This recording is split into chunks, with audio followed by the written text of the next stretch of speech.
Good morning students. आज का हमारा टॉपिक है स्टैंडर्डाइजेशन ऑफ पोटेंशियोमीटर।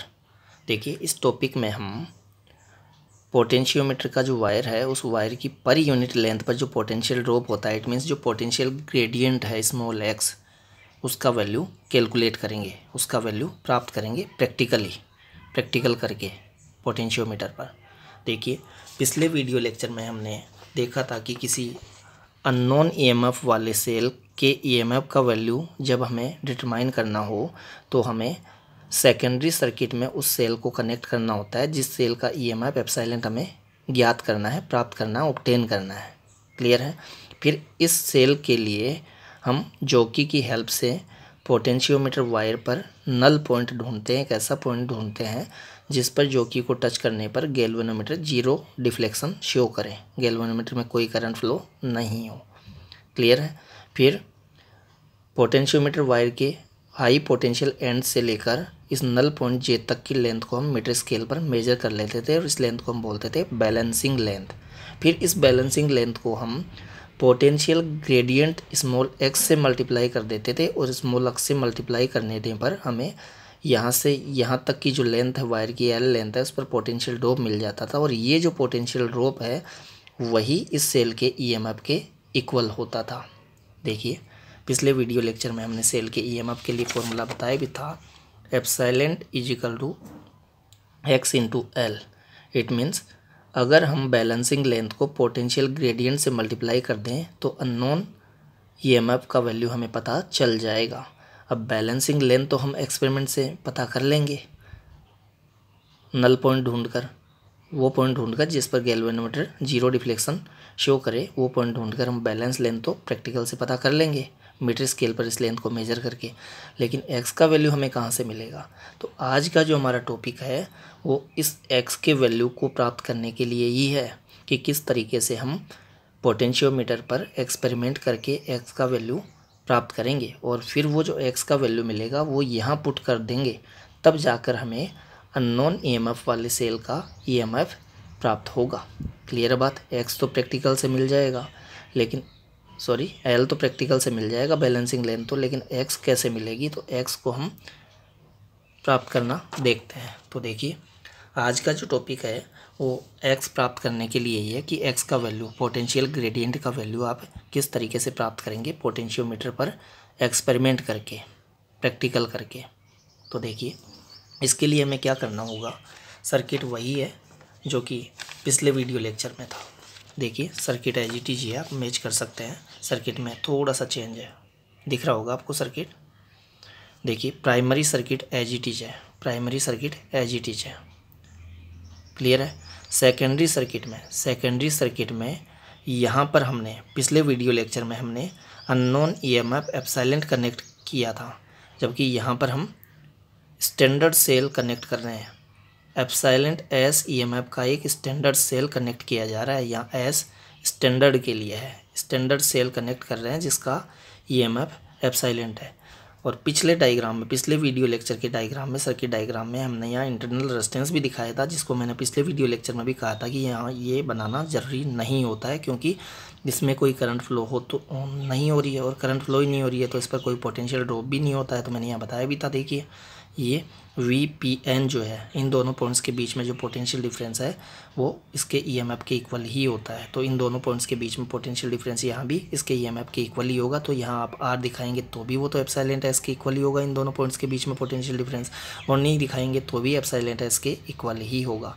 तो जनरली सर्किट्स में ये जो सेल है इसके साथ में इंटरनल रेजिस्टेंस बनाकर नहीं दिखाया जाता है, क्योंकि हम ऐसा पॉइंट ढूंढते हैं जिस पर टच करने पर, जॉकी को टच करने पर गैल्वेनोमीटर में करंट फ्लो ना होती हो। तो करंट फ्लो गैल्वेनोमीटर में नहीं होगी तो यहाँ इंटरनल रेजिस्टेंस आर में भी नहीं होगी, तो उस पर पोटेंशियल ड्रॉप होगा नहीं, तो उसका कोई सिग्निफिकेंस नहीं है यहाँ इस सर्किट में। क्लियर है। इसलिए हमने उसको यहाँ बनाया नहीं है, आपको भी नहीं बनाना है। क्लियर है। तो दोनों सर्किट्स में जो माइनर डिफरेंस है वो मैंने आपको दिखा दिया है। Primary circuit as it is है, ये पोटेंशियोमीटर वायर है AB।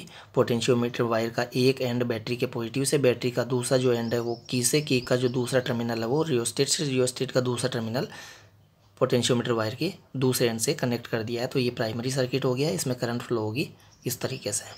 क्लियर है। अब देखिए, ये यहाँ पर हमने अननोन ईएमएफ वाले सेल के प्लेस पे यहाँ पर एक स्टैंडर्ड सेल कनेक्ट कर दिया है। स्टैंडर्ड सेल हो सकता है डेनियल सेल और कैडमियम सेल। स्टैंडर्ड सेल हम ऐसे सेल को बोलते हैं जिसका ईएमएफ हमें पहले से पता रहता है और उसका ईएमएफ स्टेबल भी होता है, स्टेबल भी रहता है, वो चेंज नहीं होता है। तो देखिए, standard cell is a cell that has known and stable EMF. Cadmium cell और Daniell cell is used as standard cell. इन दोनों में से कोई सा भी एक सेल यहाँ कनेक्ट करना होता है हमें एक्स का वैल्यू कैलकुलेट करने के लिए। इट मीन्स नॉन ईएमएफ वाला सेल हमें यहाँ कनेक्ट करना होता है और फिर इसके लिए हमें बैलेंस लेंथ एल प्राप्त करनी होती है एक्सपेरिमेंट से। क्लियर है। फिर इस बैलेंस लेंथ, इसको यहाँ एल एस से डिनोट करेंगे हम बैलेंस लेंथ को। Balance length for standard cell epsilon s. यहाँ हमने डेनियल सेल और कैडमियम सेल जो है उनके ईएमएफ बता रखे हैं। देखिए, कैडमियम सेल का जो ईएमएफ है 20 डिग्री सेंटीग्रेड टेम्परेचर पर वो होता है 1.0186। आपको 1.01 याद रखना है। ये तो कैडमियम सेल का ईएमएफ हुआ। डेनियल सेल का ईएमएफ होता है 1.08 वोल्ट। क्लियर है। तो इन दोनों सेल्स में से कोई सा भी एक सेल यहाँ कनेक्ट कर लीजिए और इनके ईएमएफ का वैल्यू हमें पहले से ही पता है ही। तो हमें क्या पता करना है एक्सपेरिमेंट से? हमें बैलेंस लेंथ पता करनी है। तो कैसे पता करेंगे?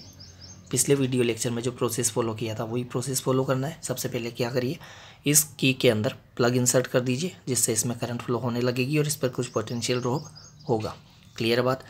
अब हमें जॉकी को सबसे पहले पॉइंट ए पर टच करवाना है। ए पर टच करवा कर हमें गैल्वेनोमीटर में डिफ्लेक्शन की डायरेक्शन देख लेनी है। जूम करिए, गैल्वेनोमीटर में डिफ्लेक्शन इस ओर मिला हमें। फिर डायरेक्ट जॉकी को उठाकर यहाँ से ए से बी पॉइंट पर टच करूँगा। इट मीन्स गैल्वन ये जो पोटेंशियोमीटर वायर है उसके लास्ट एंड पर कनेक्ट करूँगा। लास्ट एंड पर टच करूँगा तो लास्ट एंड पर टच करने पर डिफ्लेक्शन मुझे अपोजिट डायरेक्शन में मिलना चाहिए। ए पॉइंट पर टच करने पर डिफ्लेक्शन मिला था इस ओर, तो बी पॉइंट पर टच करने पर डिफ्लेक्शन मिलना चाहिए इस ओर। तभी हमें इन दोनों पॉइंट्स के बीच में पोटेंशियोमीटर वायर पर ये जे पॉइंट मिल सकेगा जिस पर जॉकी को टच करवाने पर इस गैल्वेनोमीटर का पॉइंटर ना इस ओर होगा ना इस ओर होगा। इट मीन्स मिडल में रहेगा, जीरो डिफ्लेक्शन शो करेगा। क्लियर है। तो ये चेक करने का तरीका है कि हमें ये जे पॉइंट मिल पाएगा कि नहीं मिल पाएगा इसे पोटेंशियोमीटर वायर ए बी पर। कैसे चेक किया मैंने? पहले डायरेक्ट जॉकी को ए पर टच किया और इसमें गैल्वेनोमीटर में डिफ्लेक्शन की डायरेक्शन देख ली।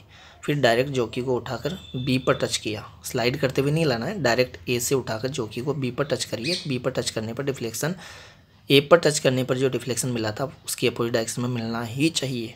अगर नहीं मिलेगा तो फिर आपको ये जो पॉइंट मिलेगा ही नहीं जिस पर टच करने पर आपको गैल्वेनोमीटर में जीरो करंट मिलती है, वो पॉइंट मिलेगा ही नहीं। इट मीन्स गैल्वेनोमीटर में करंट जीरो होगी ही नहीं, तो फिर आपको ये पॉइंट मिलेगा ही नहीं। क्लियर बात। अगर ए एंड बी दोनों पॉइंट्स पर टच करने पर गैल्वेनोमीटर में डिफ्लेक्शन एक ही और मिलता हो, अपोजिट डायरेक्शन में नहीं मिलता हो, तो फिर आप इसको थोड़ा वेरी कीजिए, रियोस्टेट के रेजिस्टेंस को थोड़ा चेंज कीजिए और फिर वापस ए एंड बी पर टच करके देखिए, डिफ्लेक्शन अपोजिट डायरेक्शन में मिल जाएगा, अपोजिट डायरेक्शन में मिल जाएगा। जब तक नहीं मिले तब तक आप इसको चेंज करते रहिए और बार बार चेक करते रहिए। और बैलेंस लेंथ ढूंढना तभी स्टार्ट करिए जब ए पर टच करने पर एंड बी पर टच करने पर डिफ्लेक्शन गैल्वेनोमीटर में अपोजिट ओर मिलते हों। फिर आप ए से स्टार्ट हो जाइए, जॉकी को टच करवाते हुए ए से बी की ओर मूव करिए। इस पोटेंशियोमीटर वायर पर नज़रें रखिए गैल्वेनोमीटर के पॉइंटर पर। तो जॉकी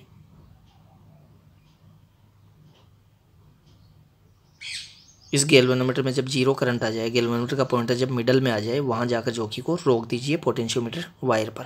क्लियर है। इस पॉइंट को हम नल पॉइंट बोलेंगे, जीरो डिफ्लेक्शन पॉइंट और नल पॉइंट बोलेंगे। क्लियर बात। फिर इस पोटेंशियोमीटर वायर के हाई पोटेंशियल एंड जो ए है, जो कि पॉजिटिव टर्मिनल से कनेक्ट है, यहाँ से इस नल पॉइंट और जीरो डिफ्लेक्शन पॉइंट जे तक की लेंथ को, वायर की इस लेंथ को आप मेजर कर लीजिए मीटर स्केल पर। मीटर स्केल मैंने बताया कि वो जो पोटेंशियोमीटर वायर है उसके पैरेलल में वुडन बोर्ड पे फिक्स रहता है मीटर स्केल, तो उस पर आप इस लेंथ को मेजर कर सकते हैं। इस लेंथ को मैंने नाम दे दिया LS, balancing length for standard cell epsilon S। Epsilon S EMF वाले स्टैंडर्ड सेल के लिए ये हमें बैलेंस लेंथ LS मिल गई है, LS मिल गई है। क्लियर है। अब पिछले वीडियो लेक्चर में हमने कहा था कि बैलेंस लेंथ को अगर हम पोटेंशियल ग्रेडियंट स्मॉल x से मल्टीप्लाई कर दें तो हमें पोटेंशियल ड्रॉप मिल जाएगा इन दोनों पॉइंट्स के बीच का। VAJ मिल जाएगा, VAJ मिल जाएगा। क्लियर है। देखिए VAJ हमने बताया भी है, इस बैलेंस लेंथ को हमने पोटेंशियल ग्रेडियंट x से मल्टीप्लाई कर दिया है तो x इंटू LS हो गया। VAJ यहाँ से यहाँ तक का पोटेंशियल ड्रॉप हो गया है। क्लियर बात। और यहाँ से यहाँ तक का जो पोटेंशियल ड्रॉप है वो इन दोनों पॉइंट्स के बीच के पोटेंशियल डिफरेंस के इक्वल होगा, और इन दोनों पॉइंट्स के बीच का जो पोटेंशियल डिफरेंस है इस सेल के EMF के इक्वल है। VPN जो है, VPN जो है वो एप्सिलॉन S के इक्वल है। तो देखिए VPN के प्लेस पे एप्सिलॉन S पुट कर दिया है मैंने, और VAJ के प्लेस पे LS पुट कर दिया है। ये टॉपिक है हमारा किसके लिए, x का वैल्यू निकालने के लिए, पोटेंशियल ग्रेडियंट का वैल्यू निकालने के लिए है। तो यहाँ से x का वैल्यू आप निकाल लीजिए, x is equal to epsilon S upon LS हमें एक्सपेरिमेंट से मिल गई, प्रैक्टिकल से मिल गई, मीटर स्केल पर हमने इसको बैलेंस लेंथ को मेज़र कर लिया है तो LS हमें प्रैक्टिकल से मिल गई।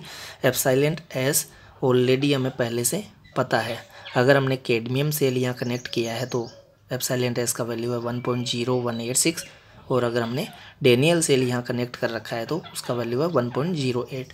तो यहाँ हमने ऑलरेडी पहले से नॉन EMF वाला सेल ही कनेक्ट किया है x का वैल्यू कैलकुलेट करने के लिए, x का वैल्यू निकालने के लिए।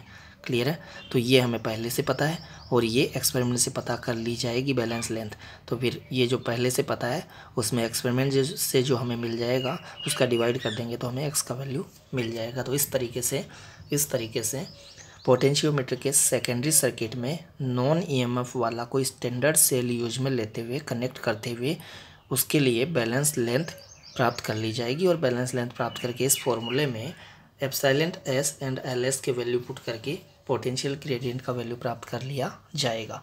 और ये जो पोटेंशियल ग्रेडियंट का वैल्यू है वो फिर पिछला जो वीडियो लेक्चर हमने देखा था अननोन EMF का वैल्यू निकालने के लिए, उसमें यहाँ पुट कर दिया जाएगा x के प्लेस पे। यहाँ पुट कर देंगे किसका वैल्यू,